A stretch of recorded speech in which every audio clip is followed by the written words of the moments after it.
I'm Em Sutter, better known as Pints and Panels. And I am Don Tess, better known as the Don of Beer. Welcome to episode 79 of the All About Beer podcast. Every 2 weeks, we talk with leading experts and take a deep dive into one topic in beer. This week on the show, we will be talking to the Deputy Brewmaster of Budvar about all things Czech lager and Czech brewing. Be sure to visit us at allaboutbeer.com and follow us on social media at allaboutbeer.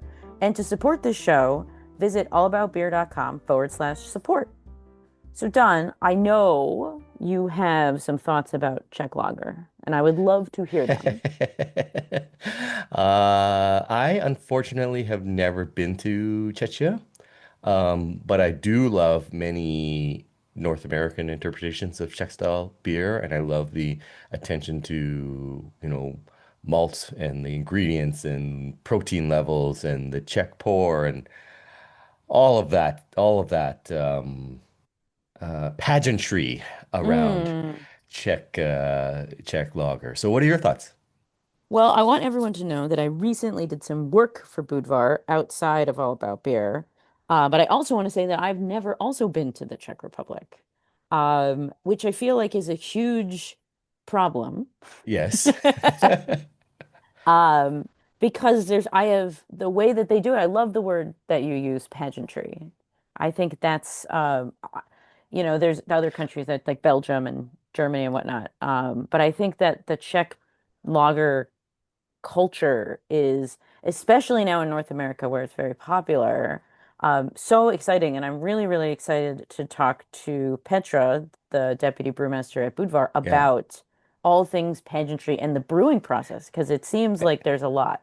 And I think what we're going to learn is that it's not just pageantry. Like there's purpose to the pageantry. Yes, It matters. absolutely. Oh, absolutely. But first, if you would like to help support the All About Beer podcast, reach out to podcast@allaboutbeer.com. Speaking of supporting this show, here's a word from our sponsor. This program is brought to you by Sierra Nevada Brewing Company, where trailblazing runs in the family. From crafting a movement with their iconic pale ale to taking the IPA haze craze nationwide with Hazy Little Thing, it's an adventurous spirit you can taste in every sip. Find your next favorite beer wherever fine beverages are sold. With new brews for every season, there's always something to discover.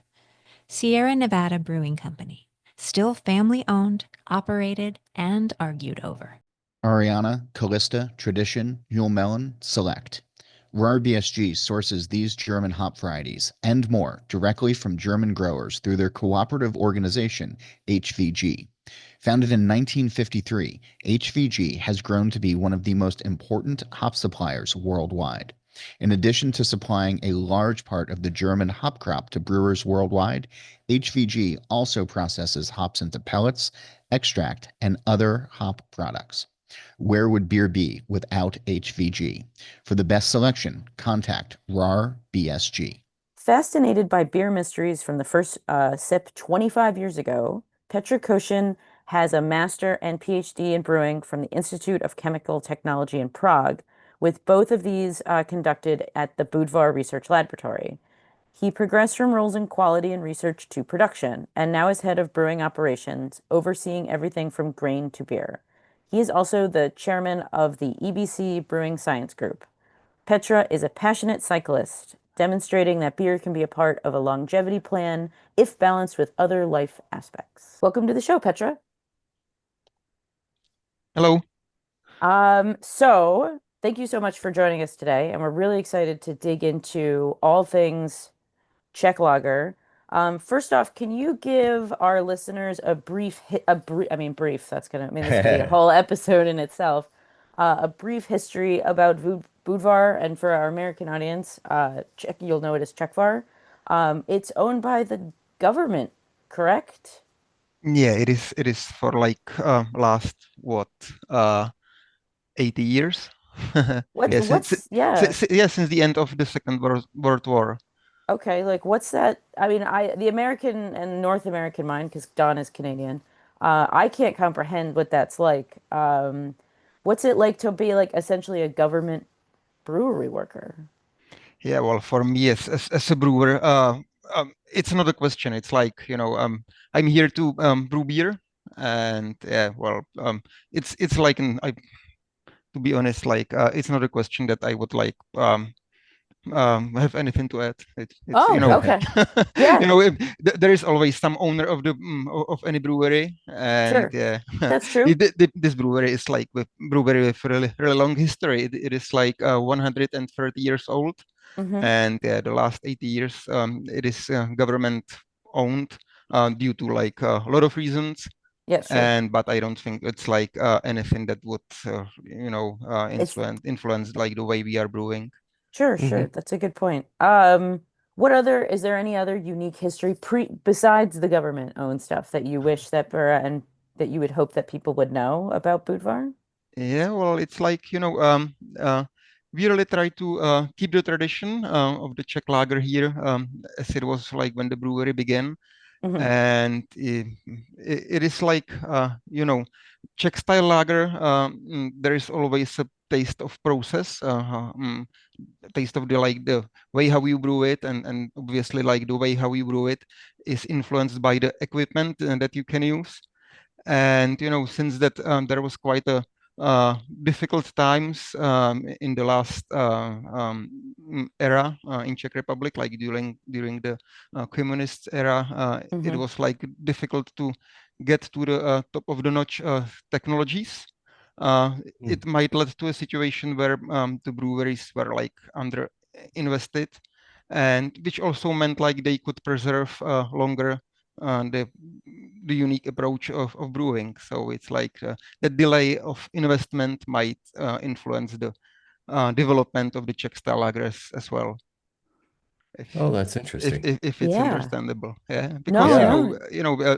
it was like it wasn't that fast development in the technology here in the last era, and now, for example, our brew house, it is now about what 40 something over 40 years old, and it is like the old style brew house with like still being open to atmospheric pressure, for example, which is definitely something that influences the taste. I like that. yes, yes, you do, Don. Okay, so you talked about the brew house, and let's talk about then, ingredients. Where does your grain come from? Is it all Czech grain? And is there anything special about that grain? Yeah, well, we are using just the grains from Czech Republic, from the barley that is grown in Moravia, which is like the eastern part of Czech Republic. You probably know Hana. Hmm. So it is the location where our barley is being grown.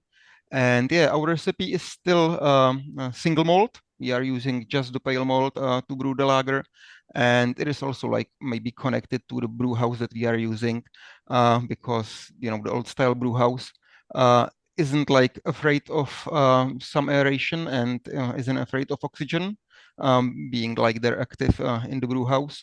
So that's why we don't need to adjust for the color of the beer by, I don't know, adding caramel malt or something like it. So also our brew house helps us to be single malt still.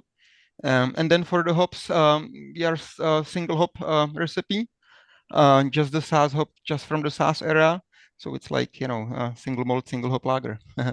Yeah. And we are still Before. using the cones, by the way. It is like Oh, in the scale of our brew house, it is really unique because we are using just the whole cone hops. And to be able to process whole cones in such amount, you need a special spent hop separator to be there in the brew house. So it is also like unique about our brew house. yeah. Obviously there's a lot of research has gone into more modern barley and modern malt. What do you think? So there must be a reason why you choose to still use Hannah barley from Moravia. Do you think that it has unique flavor characteristics or brewhouse characteristics? Oh, it's not that we would use the Hana variety. We are Oh, using like modern varieties from the Hana area. Yeah, Hana I see. is the area, And yeah, we are like using modern varieties, but they are really unique because barley varieties that are there, like with the specification, with the recommendation to be used for a Czech style lager, or there is even like a protected geographical indication, the PGI of Czech lager. So this PGI has a specific list of varieties that can be used. And so yeah, we are like developing new varieties to fit to the Czech style lager, and they are like if I would compare them to other varieties, they wouldn't be like that. The development of these varieties isn't that oriented to yield and to like Right. extract effectivity. They can be a little bit harder, but it is there like for the taste of the beer. Okay, I love that. Thank you. Wait, you mentioned, I want to go back. You mentioned the PGI for Czech lager. Is that Mhm. for so for people who don't know, PGI is with like wine, there's areas in the European Union that certain wines can grow. Mhm. And I know beer, there's like that I don't think I've ever heard of except maybe lambic, but I don't think that's a PGI. I've never heard that for Czech, like I've never heard about that for beer. Yeah, Maybe. well, I that mean, is that new or is that like yeah, how does that come about? oh, it's like how long is there the Czech uh Czech beer PGI? It would be like I don't know, 15 years maybe. Oh, okay. Mm, And yeah, well, it's like a quite straightforward specification. Like it's a beer that needs to be produced in Czech Republic from Czech ingredients, and Hmm. it needs to include like the Czech way of brewing. Because as I like said in the beginning, the taste of Czech style lager is a combination of the taste of the raw materials, but also Hmm. the taste of the process. Like the taste of the process is really important there in the Czech style lager. Is the whole use of whole cones, is that part of the No, PGI no, or no, no. okay, okay, It's like specific to Budvar. okay. I think that we are the last of this size to use whole cones. What's the reason for using whole cones? Oh, it's like, maybe more of like a philosophical reason why we still stick with this, like to keep the tradition to the very last detail. Hmm. And it is there like, the usual explanation why whole cones are not necessary, and why you can use like any hop products when there are like when you need the hopping for bitterness. Why do you need Hmm. to use anything else by but iso or by but alpha acids? It is like that. We don't like to divide the beer or the raw materials just to their specifications and to their numbers. We still believe that brewing is partly kind of art, Of course. which you cannot measure like to the very detail. Hmm. And who are we to say that there is something uh, that isn't necessary for the beer, for the whole cones? For example, there was like interesting discussion you had on a channel about marijuana some weeks ago. Yes. Yeah, about Yes. and we uh, for example, when I have a non-alcoholic beer, I still can feel that there is some like something happening in my head when I drink non-alcoholic beer. I mean our non-alcoholic beer, which is also made from the whole cones, and there is like something happening in my head from the hops. Hmm. Something that mm. I don't know if there was any like study on this and in like hop characteristics or numbers that would be measured. Uh, what all influence does hops have when you drink beer? But there is definitely there is more than just bitterness or aroma in the hops. Hmm. And it is like, yeah, who are we to change it? Yeah. I like that. Can you talk to, I understand that in the last couple of years, the Saws crop was maybe different, like particularly very low alpha. So because it's an agricultural product, how do you deal with that? When you're only using the one variance, you can't, the one variety, you can't, substitute something else. So how do you deal with the, differences from crop year to crop year? Yeah, well, we need to plan our supplies for a little longer terms because of this inconsistency. And then when we have like lower alpha supplies, we just need to add more to have the bitterness still the same. So we are adjusting the dose of the hops based on the bitterness measurement of the beer. Oh, okay. That's easy enough. Yeah. And you recently, was it last week, just did a fresh hop beer? Yeah. It is. Can you talk a little bit about that and then how that changed? Is it the same Budvar base, or are you using different like what is your process behind making? And how can I get some? I don't think you can get some, Don. Darn it. But or unless we have to go to Czechia. But so yeah, how can you talk a little bit about the fresh hop beer that you made last week? Yeah, well, it's for us. It's kind of like a celebration of the hop harvest. We can do it only once a year, obviously. And so come and taste it here in Czech Republic. It is it is like the original lager as we do it, the normal way. And the only difference is like when the hops are being harvested, we do the mashing in, and the timing is there that it takes for the hops for about, I don't know, 2.5 hours to get from the hop farm to Budvar. And we just dose the fresh hop as it comes from the farm. Like nothing else. How much hop, like how many, like, is it this? Oh, If you're using fresh hops, you have to use a lot more, or? Yeah. It's a little, there is a lot of water. So for one brew, it was like almost half a ton of the hops. Oh, so quite a lot, yeah. I saw the pictures. It's extensive. It's the fresh hops beers are and then what's the difference in the nuance of the flavor? Is it well, it's really like as you say, like a small difference in the beer aroma. You know, it is the aroma of this batch is like more on the hop aroma side. But it's not aroma of hops. It's like the hoppy aroma of lager that is there a little bit stronger.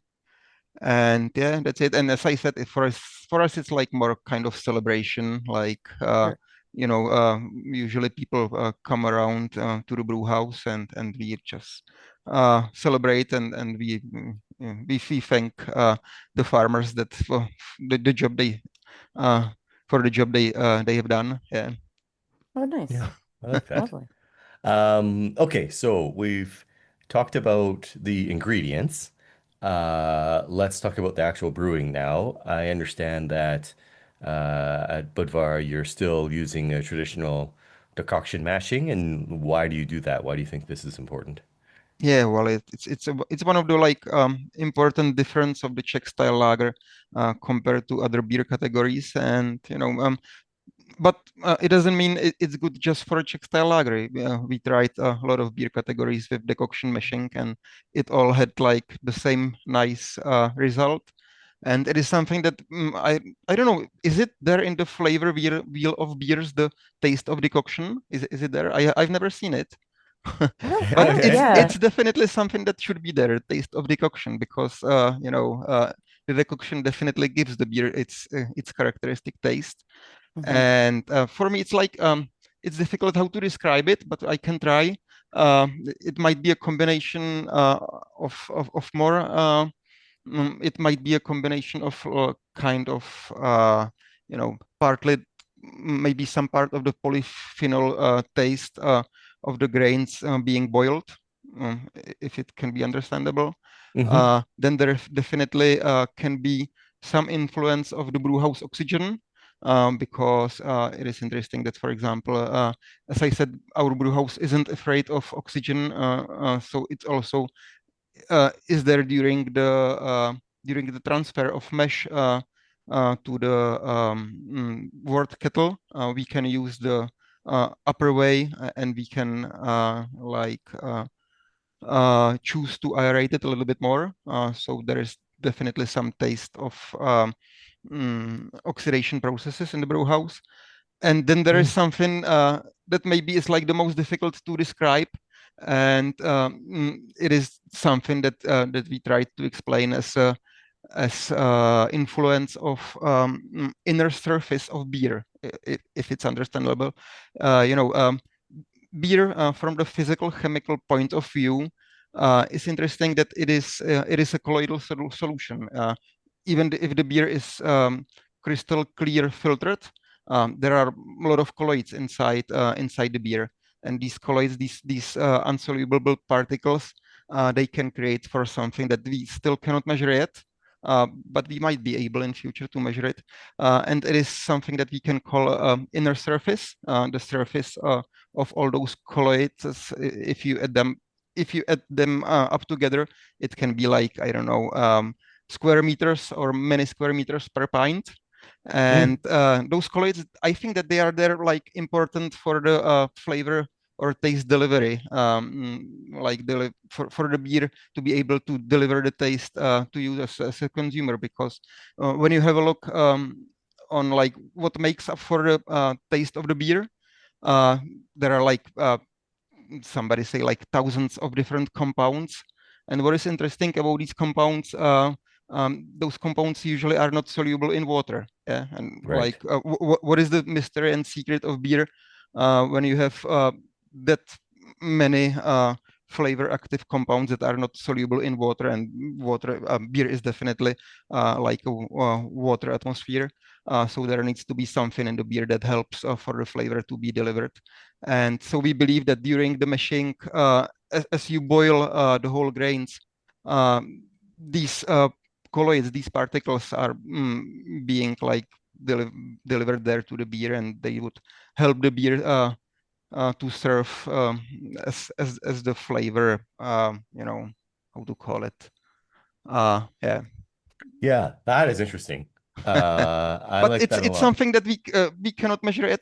Maybe in future, as I said, we will be able to measure it, because we've got some cooperation with research institutes, and when we discuss this theory with the Research Institute of Brewing and Malting, they were like, "Hey, it's an interesting topic. We might start with it," and so they might start with it. I wonder if there's a combination too, because you're mentioning that you are allowing oxygen in there. Mm-hmm. And then does that also interact with the decoction mashing? Because I'm sort of thinking out loud with like Strecker reactions, and I don't know. I don't know Yeah, enough. well, definitely a lot of reactions are like happening there, and it Yeah, always like in the old style brew houses, it was always like this. And and the reason why we or why brewers got rid of brew house oxidations was like, I think that it is maybe from the like German school of brew houses, hmm, and it is like all based on the theories that are based on the electron spin resonance measurements, where you measure how the beer could be like stable from oxidation after packaging. And right. yes, but to me, like all this electron spin resonance philosophy, uh, I to be honest, I see it like completely the other way as the Germans see it, because in this analytical technique, when you have a beer that can consume more oxygen, this technique like tells you that the beer should be more stable in terms of shelf life. And to me, like I see it completely the other way. Like if beer didn't consume oxygen at all, it would be like forever stable. Uh-huh. And so I don't see like brewhouse oxidation as something that is there like to harm shelf life stability, or definitely we don't see it with our beer. We see it like the other way, like when we let the beer some oxidation in the brew house, and then there is the fermentation. There is like fewer compounds to be oxidized in after fermentation, and so it is good for the beer taste, because like fermentation can repair these oxidations. Yes, I So like that. it's like maybe difficult discussion, but to our experience, this doesn't like lower the sensorial stability of our beer. Right. I like that. Can we talk briefly? I know this is the least exciting part of brewing, but the boil, anything special about it? And particularly, I think, with your older brew house, why have you not used more modern technology to, save money by shortening your boil or boiling at a lower temperature? Yeah. Well, again, we know that the goal of boiling isn't just reduction of the DMS, or isn't just the isomerization of alpha acids. That there is definitely like taste of boil and taste of boiling of the parameters of the boil that you have. So, for example, at our above the sea level, we are boiling at about 99 point something. And we know that this influences the taste. Like if we increase the pressure a little bit and increase the temperature a little bit, it would definitely affect the taste. So yeah, that's why our brew house is still open to the atmosphere. Okay.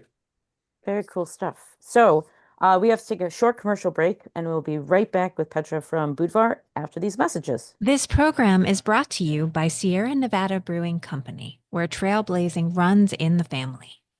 From crafting a movement with their iconic pale ale to taking the IPA haze craze nationwide with Hazy Little Thing, it's an adventurous spirit you can taste in every sip.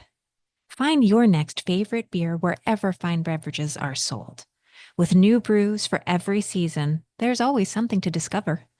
Sierra Nevada Brewing Company, still family-owned, operated, and argued over. Ariana, Callista, Tradition, Yule Melon, Select. RahrBSG sources these German hop varieties and more directly from German growers through their cooperative organization, HVG. Founded in 1953, HVG has grown to be one of the most important hop suppliers worldwide. In addition to supplying a large part of the German hop crop to brewers worldwide, HVG also processes hops into pellets, extract, and other hop products. Where would beer be without HVG? For the best selection, contact RahrBSG. All right, we are back. Petra, I want to ask, now that we've very much dissected the hot side, which was fascinating. I want to go over to the cold side a little. In my mind, in Czech lager, it's big, giant, horizontal lagering tanks, somewhere in a cellar. I have never been to the Czech Republic, and I've never been to Budvar. So in my head, I have a very romantic notion about what your brewery is like. Is this accurate? Are there the size and the shape of your lagering tanks? Does that affect anything while the beer is conditioning? Yeah. Well, so the Czech lager, the traditional fermentation curves, they are like a little bit different Okay. to the rest of the world. And so the traditional Czech fermentation is two-phase fermentation, and the first phase would be like mild temperatures below 10 degrees centigrade. For our like 12 plateau lager, it would take us usually 12 days to do the main fermentation. And when we finish the main fermentation, we end the first phase by cooling the green beer. It's unmatured beer to about, I don't know, 3.5 degrees centigrade, and then we move the beer for the secondary fermentation to the cellar, and there we've got like a little huge lagering tanks, and we let the lager to be lagered for a long time. Yeah, so for it we definitely need some lagering capacity. So it's not just a romance of these big tanks, but we need them to be able to lager it for a longer time. So our original lager, it's like usually up to, I don't know, 12 weeks of lagering. Oh, wow. A little long time. Yeah.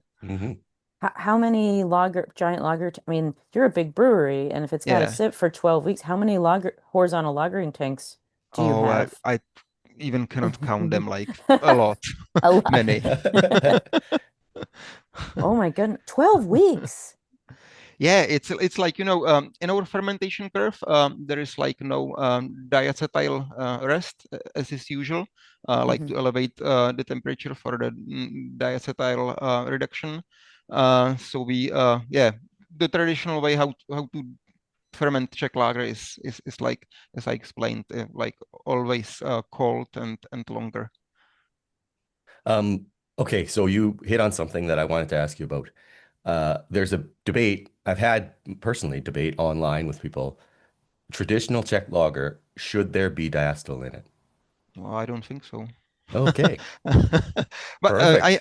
I know that there is like opinion that some amount of diacetyl is allowed. So maybe for some breweries it is allowed, but not for us, not for our beer.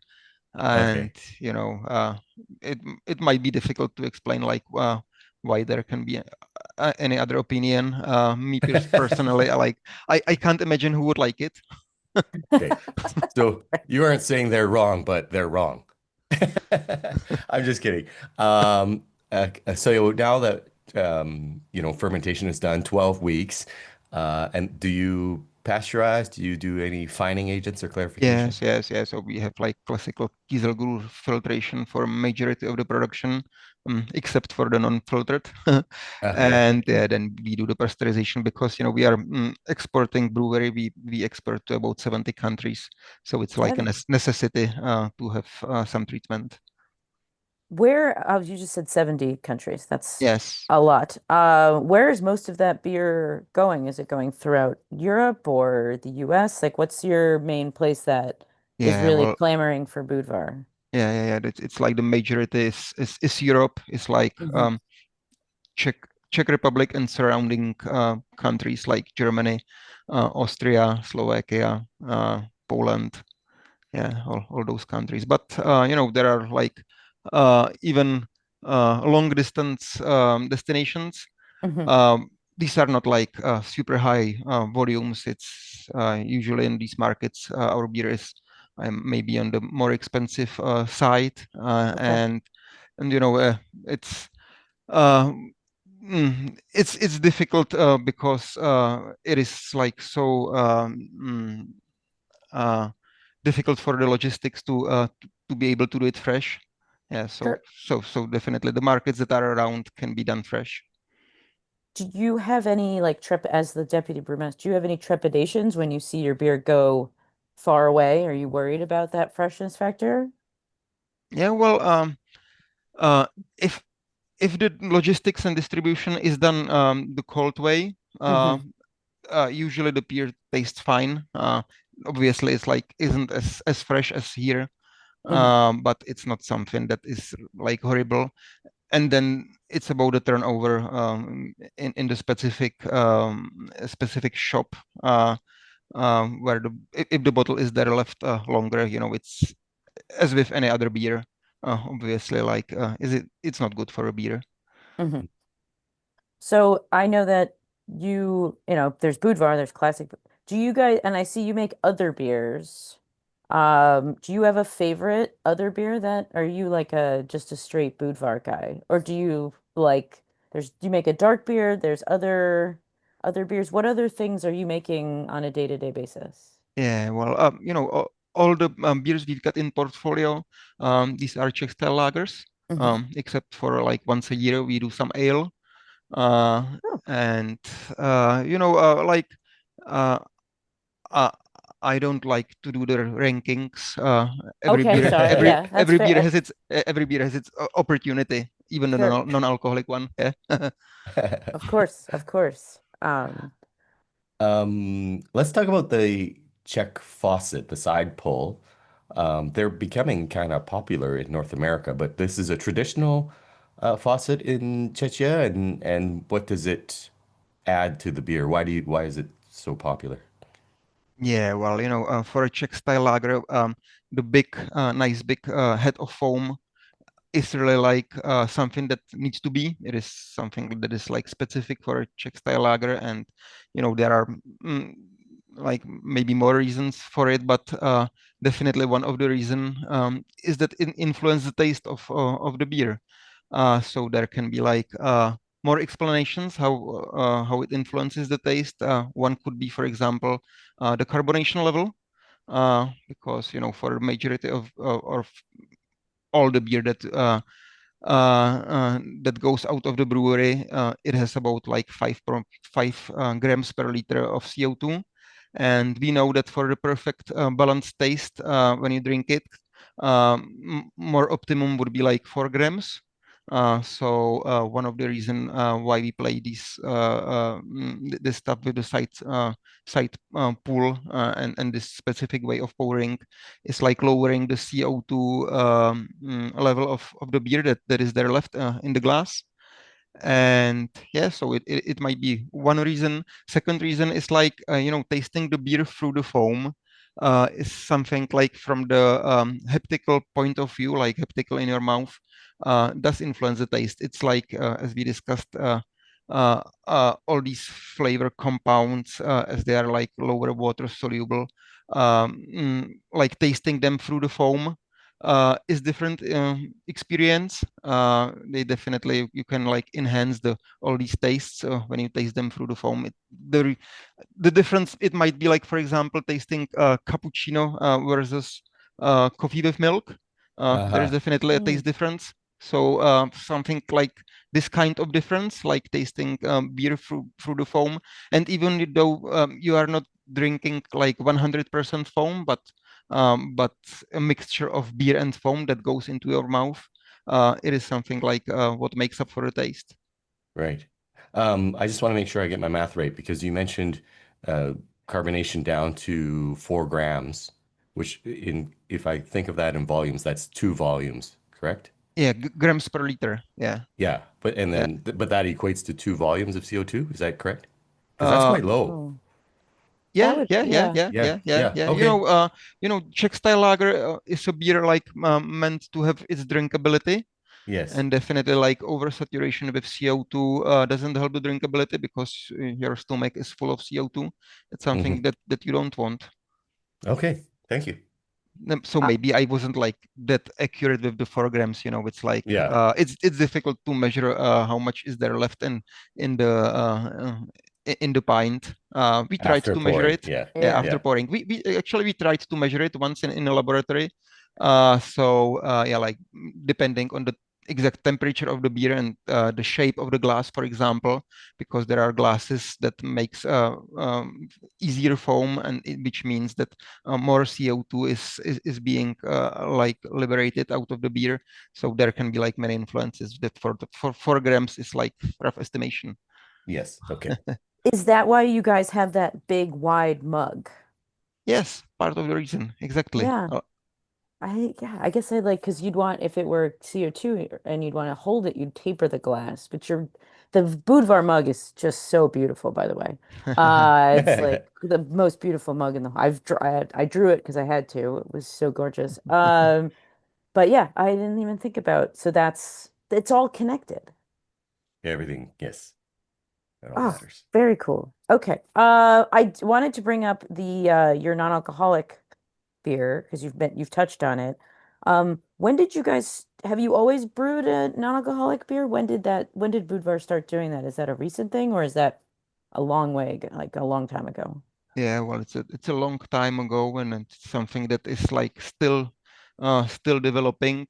Okay. Yeah, so nowadays we do the non-alcoholic beer by a restricted fermentation. Okay. So we use our standard Budvar strain of yeast. Oh. But we are like we are thinking of in the future that we might do it a different way, but it's not on the market yet. Okay. How's the reception been have you noticed a growth in non-alcoholic beer or more people drinking it? Because in America, in North America, the non-alcoholic scene is booming.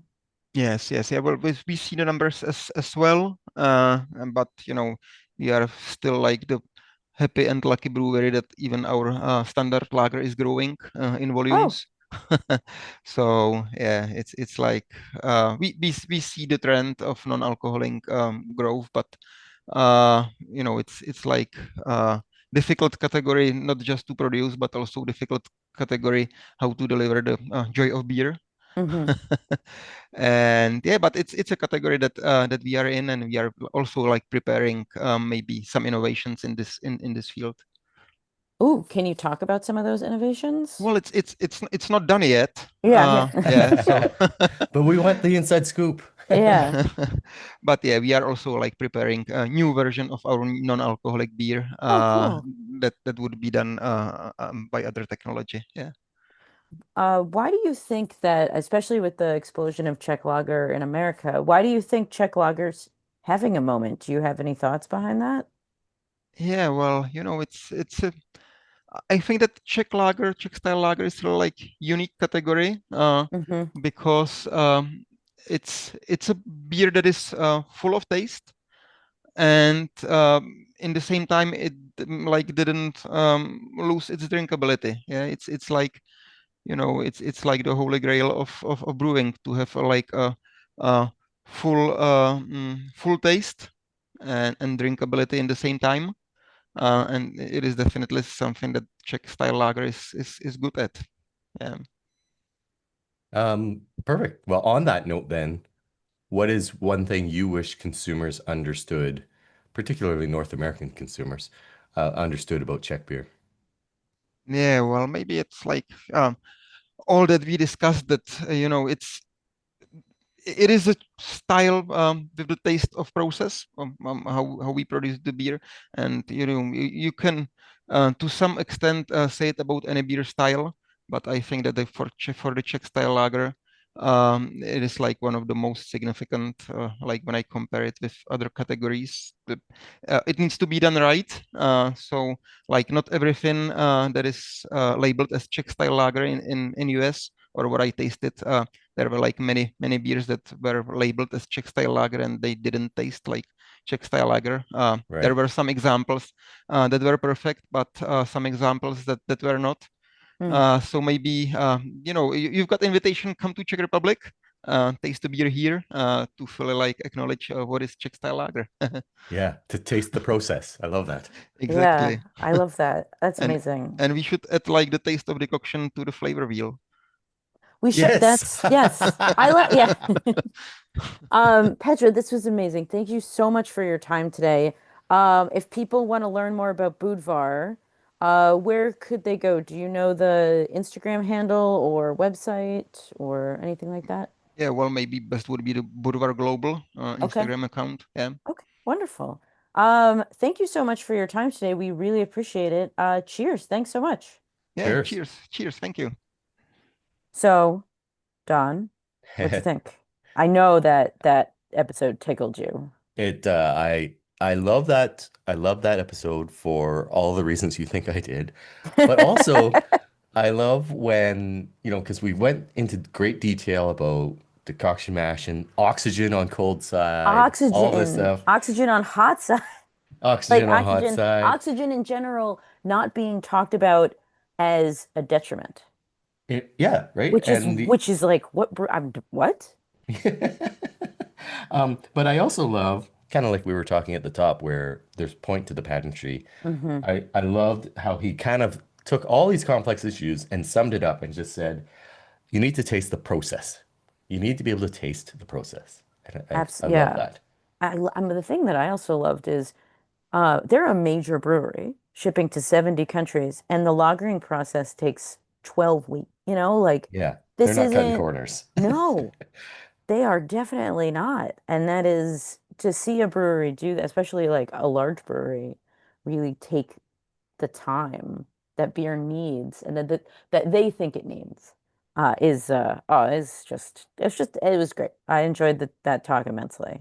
And no diacetyl in Czech lager, And please. no diacetyl. Like that's also wild. Okay. Anyway, visit allaboutbeer.com and please follow us on social media at allaboutbeer. And again, to support this show and others, visit allaboutbeer.com/support.